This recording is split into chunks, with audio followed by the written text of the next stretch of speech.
I'm sure you could imagine not being too thrilled that one of the longest tenured players on your team is no more and has been released. And that is kind of the situation that has popped up regarding San Francisco 49ers recently released Arik Armstead and star wide receiver Deebo Samuel. Now, as we know, Arik Armstead was released officially today at the very beginning of the new league year, which kicked in at 1 p.m. Pacific Standard Time. So that's when all this news kind of came out. And honestly, I'm not too surprised that a player in the San Francisco 49ers isn't necessarily pleased with the move that, Arik Armstead is no longer on the roster. I mean, you look at what Arik Armstead has contributed to the 49ers, not only on the field, but off the field as a leader in the defensive line room, a leader in the entire locker room. He's been there's no one been on the Niners longer than Arik Armstead. So it could be definitely a shock to the system, especially for people inside the building. But we've also known this has kind of been percolating and been the outcome that was to be expected, as it was announced this weekend prior to legal tampering opening up. However, Deebo Samuel took to social media, and so far, I believe he is the only player to take to social media to kind of show his displeasure with the move. And we'll take a look at his response.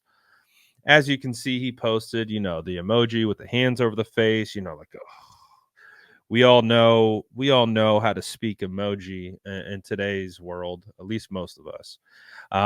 So we know what that means, and obviously that's why it's going viral, is because he is the only player that has been outspoken about this news, reacting to it in any form or fashion. And we understand in today's world, it's a lot of the content is driven via reactions. So when a player of Deebo Samuel's caliber reacts to a roster move, it's going to make headlines. That's exactly what's happening.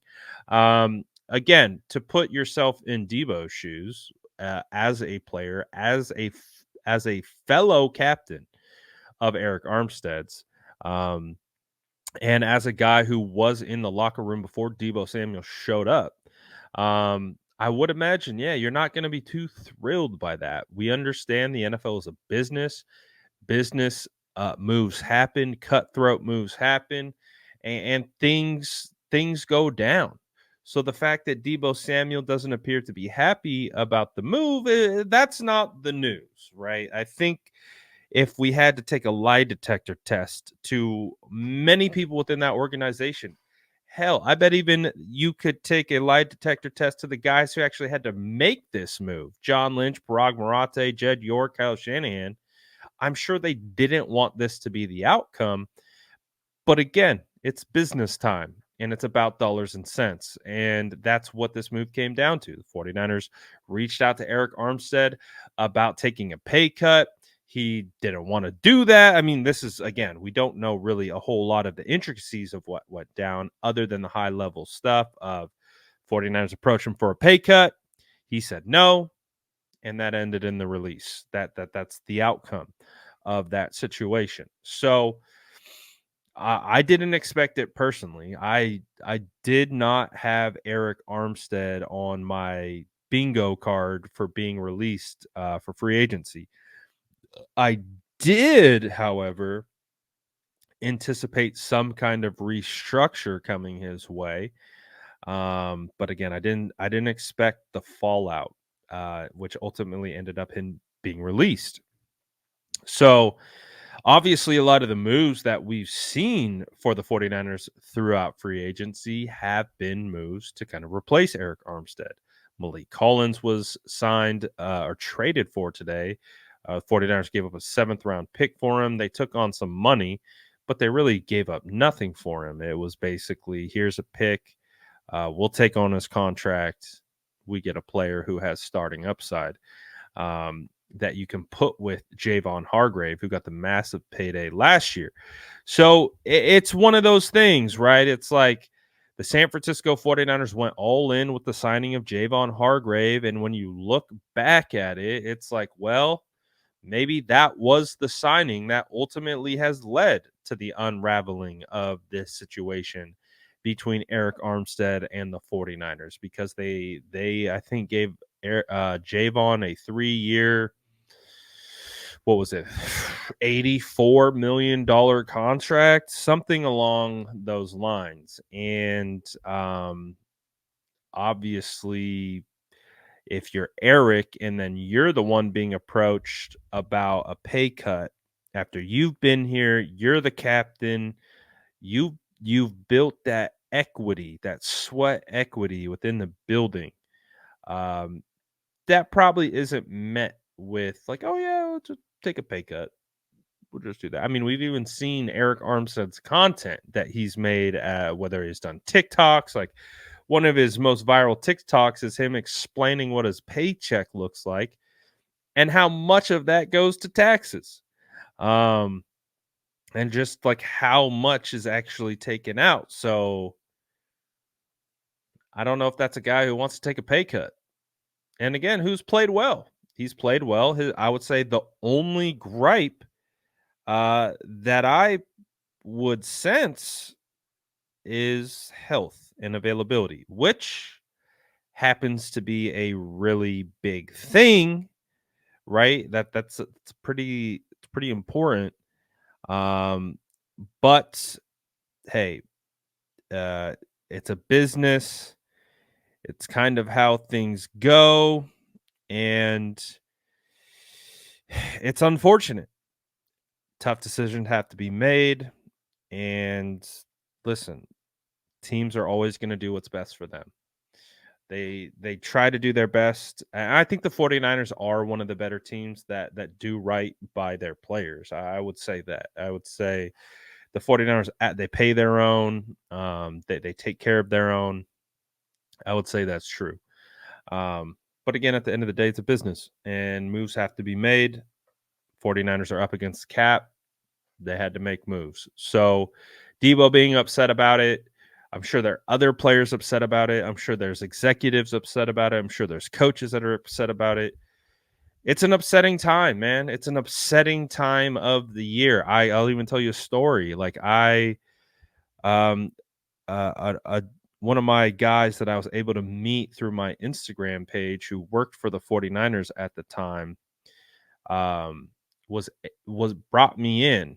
I think it was 2018, 2019. I think it was the end of the 2018 season heading into 2019. So it's about January time. 49ers weren't contenders. He took me into the building, took me all around Levi Stadium, took me into the weight room, took me all over the place inside the 49ers building, including the locker room. And I remember as we were in the locker room, one of the coaches came walking out with all his stuff and went up and talked to the guy I was with and was like, I just got fired. And you're just like that was my first experience of like, damn, like obviously we hear about coaching moves all the time. We hear about player moves all the time.